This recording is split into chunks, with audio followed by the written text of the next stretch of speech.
Isang mapagpalang umaga pong muli sa inyo. Welcome back to Daily Walking with Jesus to Eternity. Ang ating pong tutunghayan ay ang pagpapatuloy ng John chapter 6. At ito po ay matunghayan natin sa verse 60 hanggang 69. Ganito po ang sinabi ng Panginoon. Narinig ito ng kanyang mga alagad at marami sa kanila ang nagsabi, "Mabigat ang mga pananalitang ito. Sino ang makakatanggap nito?" Alam ni Jesus na nagbubulong-bulungan ang kanyang mga alagad tungkol dito. Kaya't sinabi niya, "Dahil ba rito'y tatalikuran ninyo ako? Gaano pa kaya kung makita ninyong umakyat ang anak ng tao sa dati niyang kinaroroonan? Ang Espiritu ang nagbibigay buhay. At buhay, hindi ito magagawa ng laman. Ang mga salitang sinabi ko sa inyo ay espiritu at buhay. Ngunit may ilan sa inyong hindi nananalig sa akin. Sapagkat talastas ni Jesus buhat pa noong una kung sino-sino ang hindi nananalig sa Kanya. At kung sino ang magkakanulo sa Kanya. Inidugtong pa niya, iyan ang dahilan kaya ko sinasabi sa inyo na walang makakalapit sa akin malibang loobin ito ng Ama. Mula nooy marami sa kanyang mga alagad ang tumalikod at hindi na sumama sa kanya. Kaya tinanong ni Jesus ang 12, "Ibig din ba ninyong umalis?" Sumagot si Simon Pedro, "Panginoon, kanino po kami pupunta?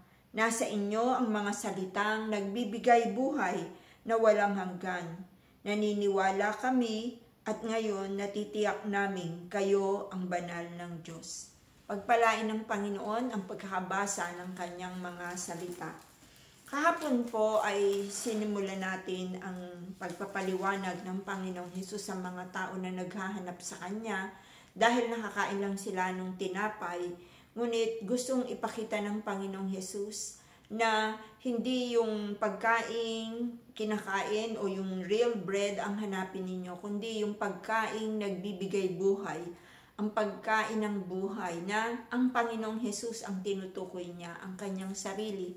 Ngayon ay nagbigay pa ang Panginoong Hesus ng mga katotohanan. Sabi po sa verse 40, hindi natin to binasa, sabi po, "Sapagkat ito ang kalooban ng aking Ama, ang lahat ng makakita at manalig sa akin ay magkakaroon ng buhay na walang hanggan at sila'y muli kong bubuhayin sa huling araw."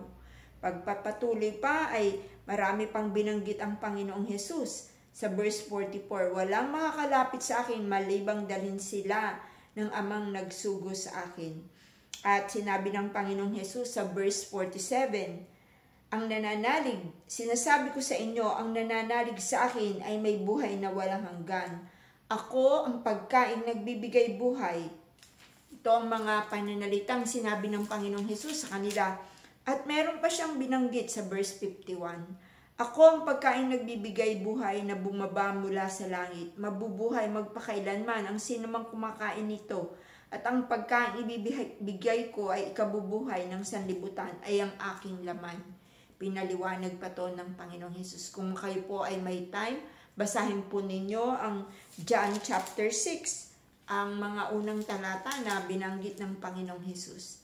Dahil po sa kanilang narinig na ito, na medyo mabigat para sa kanila ang mga katotohanan na yun, o kaya dahil sabi nga dito sa verse 60, "Mabigat ang pananalitang ito, sino ang makakatanggap nito?" Minsan po sa ating buhay, merong mga salita ng Diyos na ibinibigay sa atin ng Panginoon na dapat nating hakbangan, dapat nating gawin. Minsan, challenge niya tayo na iwanan ng kasalanan o kaya tinatawag ka na maglingkod, sumunod o talikuran ang mga bagay na hindi ka lugod-lugod. Sinasabi sa iyo to ng Panginoon, nagbasa ka ng salita ng Diyos o kaya narinig mo sa mensahe. Minsan ay hindi natin matanggap sapagkat hindi natin kayang sundin o hindi natin kayang talikuran ang ating mga kasalanan, hindi natin kayang talikuran ang ating mga sarili. At parang katulad tayo nila na nawiwika din natin, mabigat ang pananalitang ito. Sino ang makakatanggap nito? Minsan di natin matanggap yung mga word of God na ginagamit niya para tayo ay ituwid, isaayos. Dahil kapag tayo ay nakakilala na sa Panginoon, tinanggap natin siya sa ating buhay. Sabi nga, ang sino mang nananalig sa Kanya ay may buhay na walang hanggan. Tinanggap natin siya. Gusto natin yung buhay na walang hanggan na binibigay ng Panginoon. Pero kalakip ng pagtanggap natin sa Panginoon ay ang pagkilos niya sa ating buhay. Ang pagkilos ng Kanyang Espiritong Banal sa ating buhay upang tayo ay baguhin, upang tayo ay ituwid, isaayos na ayon sa Kanyang kalooban. At ito ay ginagawa niya sa pamamagitan ng mga salita ng Diyos na ipinapangaral sa atin. Salita ng Diyos na dapat na humubog sa atin. Sabi nga dun sa salita kanina, ang Espiritu ang nagbibigay buhay, hindi ito magagawa ng laman. Ang salitang sinabi ko sa inyo ay Espiritu at buhay. Ang sinasabi ng Panginoong Hesus, ang banal na Espiritu ang siyang babago at gagawa sa atin. Ang Kanyang salita na ating naririnig, nababasa, at ipinapahayag sa atin, tinatamaan tayo, inaayos tayo ng Panginoon. Ang kailangan ay sundin natin to at isagawa natin. Huwag tayong tumulad sa mga taong ito. Ano po ang sabi ng Panginoon? Dahil ba rito ay tatalikuran na ninyo ako? Gaano pa kaya kung kayo ay makakita pa ng higit na malalaking katotohanan patungkol sa Panginoong Hesus?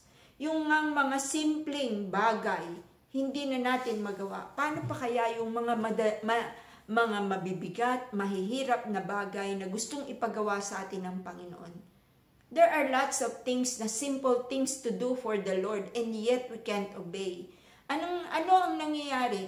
Katulad ng mga taong ito, tinalikuran na lamang nila ang Panginoon. Iniwan nila ang Panginoong Hesus. At ang sabi nga ng Panginoong Hesus ay, sabi doon, mula nooy marami sa Kanyang mga alagad ang tumalikod at hindi na sumama sa Kanya. Dahil hindi nila matanggap yung mga salita ng Panginoon, hindi nila magawang iwan ng kanilang mga sariling layaw, sariling kasalanan o mga sarili nilang agenda. Ang nangyari, iniwan na lamang nila ang Panginoong Hesus at tinalikuran ito. Merong 12 natira. Ang tanong ng Panginoong Hesus, kayo rin ba ay iiwan nyo rin ba ako? Ibig din ba ninyong umalis? Tinanong ng Panginoong Hesus yung mga natira. Ibig din ba ninyong umalis? Ang sagot ni Pedro, na siyang sana'y maging sagot din natin, ay, Panginoon, kanino po kami pupunta? Nasa inyo ang mga salitang nagbibigay ng buhay na walang hanggan. Naniniwala kami at ngayon natitiyak namin kayo ang banal ng Diyos. Ito rin po ba ang nakikita natin sa Panginoong Hesus? Na siya ang nagbibigay buhay. Nasa Kanya ang mensahe ng kaligtasan. Na siya ang nagbigay sa atin ng kaligtasan na nasa kay Jesus lamang ang kaligtasan. At hindi natin siya iiwanan, patuloy tayo ay mananampalataya sa Kanya. Wala na nga pong iba na dapat tayong pagtiwalaan kundi ang Panginoong Hesus. Hindi na tayo kailangang humanap pa ng iba para doon natin hanapin ang kasagutan ng buhay sapagkat naririto na ang Panginoong Hesus. Katulad ni na Pedro, ang pahayag ni Pedro, Panginoon, sa iyo namin natagpuan ng buhay at tunay na ikaw ang banal ng Diyos. Sana maging ganito rin ang ating pananampalataya. Nakakalungkot na hindi natin magawang tanggapin ang katotohanan o ang pagtutuwid ng Panginoon. Hindi natin magawang talikuran ang ating mga sarili at ang mga kasalanan at sumunod sa Panginoon. Mas gugustuhin pa nating lumayo sa Diyos, mas gugustuhin pa nating tumigil sa ating pananampalataya kaysa isuko ang ating mga sarili at magpailalim sa paghahari ng Panginoong Hesus. Tama nga ang sinabi ng Panginoon na sinabi niya na yun lamang ibinigay ng Ama ang tunay na makakalapit sa Kanya. Hindi po ito dahil sa chosen na yung mga taong iyon, kundi naniniwala ako na meron pa ring bahagi sa atin na tayo ang pipili ng desisyon na gagawin natin sa ating buhay. Ngayong umaga, kapatid, hinahamon kita.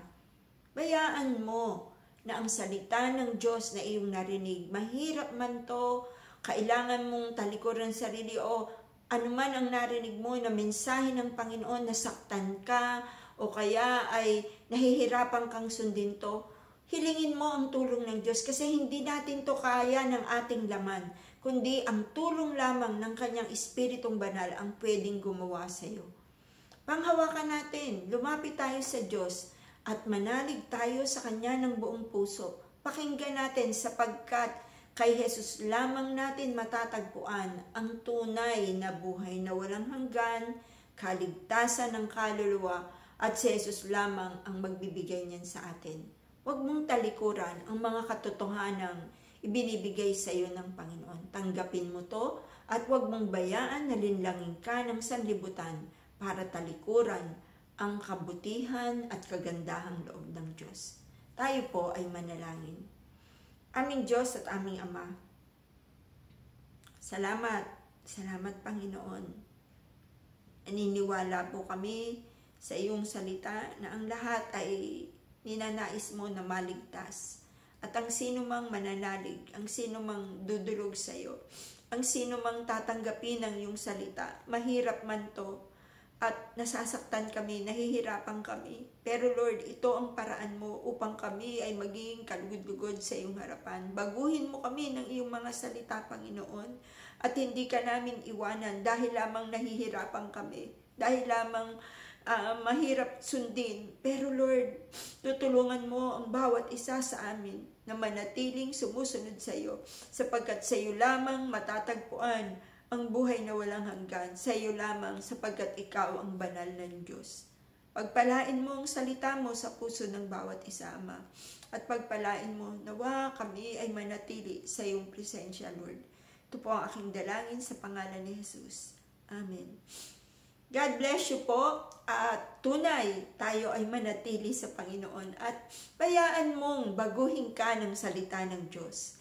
Huwag kang lumayo, huwag kang umalis, bayaan mong isuko mo sa Panginoon ang iyong buhay at makikita mo ang pagkain hindi nauubos, ang pagkain hindi nasisira, ang buhay na walang hanggan ay ibibigay sa iyo at ipinagkakalob sa iyo ng Panginoon dahil nanatili kang nananalig sa Kanya. God bless you po.